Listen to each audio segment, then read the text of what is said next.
हम बड़ी बात कर रहे थे हस्तरेखा विज्ञान के बारे में। जैसे हस्तरेखा है, किसी के पास जन्म कुंडली नहीं है और वो हस्तरेखा के आधार पर ही अपने बारे में जानना चाहता है, अपनी जिज्ञासा पूरी करना चाहता है, बताना चाहता है, तो क्या उसकी जिज्ञासा पूरी हो सकती है? काफ़ी कुछ उसको पता चल सकता है अपनी हस्तरेखा के आधार पर? बिल्कुल, ये आपने एक बड़ा अच्छा प्रश्न किया है और इसकी अपनी एक वैल्यू है और इसका अपना एक इम्पैक्ट है।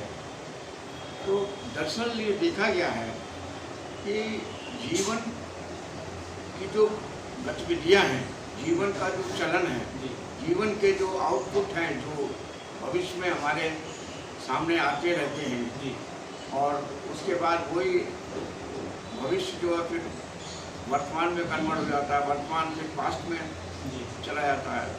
तो कहने का तात्पर्य है कि हाथों के अंदर जो रेखाएं हैं उनके माध्यम से हम उस जीव के बारे में बहुत कुछ उसका बता सकते हैं, आकलन कर सकते हैं और उसके आधार पर हम अपनी एक भविष्यवाणी भी कर सकते हैं और उस जीव का मार्गदर्शन भी कर सकते हैं।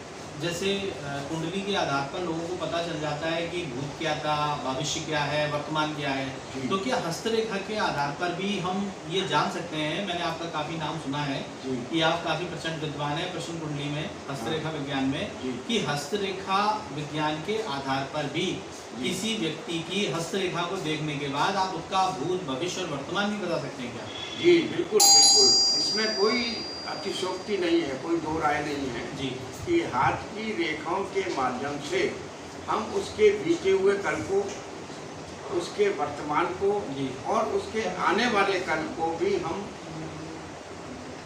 उसका मतलब है कि आकलन कर सकते हैं जी।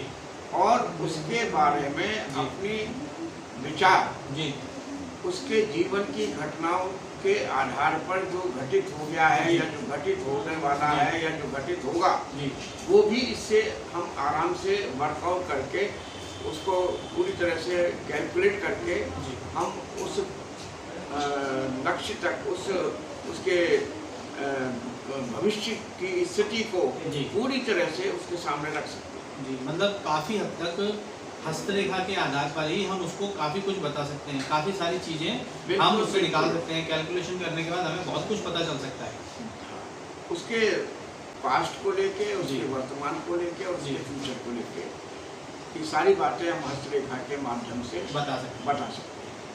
पंडित जी का बहुत नाम है, काफ़ी प्रचंड विद्वान हैं और आगरा में काफ़ी लोग जानते हैं। आपकी प्रश्न कुंडली से संबंधित बहुत सारे लोग बहुत सेटिस्फाइड हैं कि जिनके पास पत्रिका नहीं होती है, प्रश्न कुंडली के आधार पर आप बिल्कुल सटीक गणनाएं करके उसकी सही भविष्यवाणी कर सकते हैं, कुंडली मिलान कर सकते हैं आप, और फलित जो होता है, फलित दर्शन होता है, उसको भी बता सकते हैं फलित ज्योतिष के आधार पर, और हस्तरेखा में भी आप बहुत कुछ बता सकते हैं। तो क्यों ना हम पंडित जी से थोड़ी कुछ डिस्कशन कर ले अपने हाथ के ऊपर और पूछते हैं कि पंडित जी क्या भविष्य है और क्या है, किस तरीके से रहा है, तो हमें थोड़ी सी जानकारी मिल जाएगी इसकी। जैसे पंडित जी मेरा हाथ है, मैं आपसे कुछ पूछना चाहूँगा थोड़ी सी चीज़ें, तो क्या आप इसमें बता पाएंगे? देखिए, ये जो आपका हाथ है, हाथ कई तरीके के होते हैं जी। ये स्क्वायर हैंड कहलाता है जी, वर्गाकार हाथ जी, ठीक है ना जी।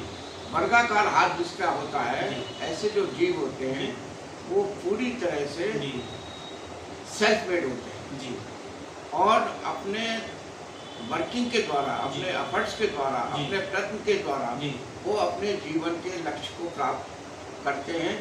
लेकिन प्रगति जो है वो शनै शनै होती है, धीरे धीरे होती है, लेकिन जितनी भी होती है वो ठोस होती है, ठीक है ना। अब आपकी जैसे आप इसमें हृदय रेखा है जी, अभी हम हृदय रेखा पे फोकस कर रहे हैं जी, तो हृदय रेखा जो इसमें इंडिकेट कर रही है जी, तो ये पूरी तरह से ये बता रही है जी कि जिसकी ये हृदय रेखा है जी, ऐसे जो जीव होते हैं ये पूरी तरह से क्लीन हार्टेड होते हैं जी, और न किसी के लेने में न किसी के देने में अपना काम किया और अपना, ठीक है जी, और उसके साथ साथ जी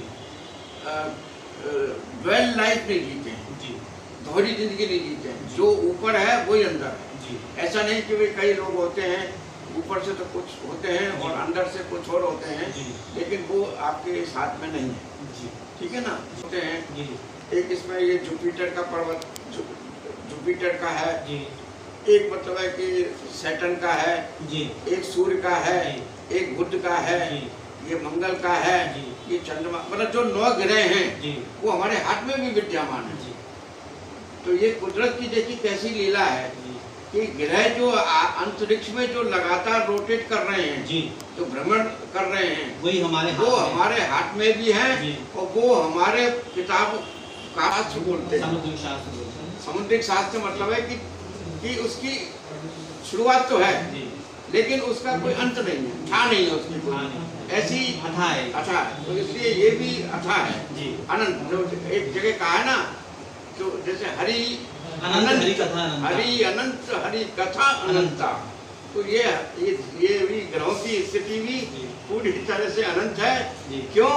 क्योंकि ये ठाकुर जी ने स्वयं इन ग्रहों की रचना की है, इसलिए ये सब अपना एक वो वर्चस्व रखते हैं, अपनी एक ऑथेंटिकेटेड स्थिति रखते हैं, अपनी एक मतलब है कि आइडेंटिटी रखते हैं। इसलिए उन सब चीज़ों को लेके बिल्कुल कंफ्यूज नहीं होना, लेकिन ये डिपेंड करता है कि ज्योतिष को कौन डील कर रहा है। हाँ, मतलब कैलकुलेशन आपकी कितनी सटीक है। तो हम उस आदमी को में तो कभी देख सकते हैं। ज्योतिष शास्त्र में कोई कमी नहीं है। कोई कहेगा अरे यार ज्योतिष में क्या रखा है, ये तो बिल्कुल बेकार है, और फलाने पंडित जी ने बताया तो कुछ नहीं हुआ, ये बताया तो इसका मतलब है कि वो कमी हमारे शास्त्र में नहीं है। धन्यवाद आपका, शुक्रिया, बहुत बहुत धन्यवाद करता हूँ। यूनिक एजुकेशन विद सक्सेस में आप आए, आपने अपना समय दिया, और इसी प्रकार से अगर आप लोगों की कोई समस्या है तो आप लोग भी पंडित जी से, माननीय श्री पंडित जी से संपर्क कर सकते हैं। वो एस्ट्रोलॉजी से संबंधित हो सकता है, ज्योतिष से संबंधित हो सकता है, प्रश्न कुंडली से संबंधित हो सकता है, और हस्तरेखा से संबंधित हो सकता है, और आप उनको अपनी जो प्रॉब्लम्स हैं सॉल्व कर सकते हैं, अपनी प्रॉब्लमों को बता सकते हैं कि मेरे साथ ये प्रॉब्लम है, तो उनको कैसे सॉल्यूशन किया जाए। हस्तरेखा विज्ञान में भी आपका ज्ञान जो मैंने आपसे पूछा वो आपने बिल्कुल मुझे सटीक बताया और बिल्कुल अच्छा बताया, तो मैं बहुत बहुत धन्यवाद करता हूँ। बहुत शुक्रिया। यूनिक एजुकेशन में सक्सेस में आपका मेरा भी सौभाग्य है कि मैं यूनिक एजुकेशन में आज यहाँ बैठा हूँ और अपनी बात रख रहा हूँ। मुझे ये अवसर दिया आप लोगों ने, तो मैं इसका बहुत ही आभारी हूँ, और मैं अपने को बहुत सौभाग्यशाली समझता हूँ, और मेरी तरफ से भी आप सबको बहुत बहुत धन्यवाद और बहुत बहुत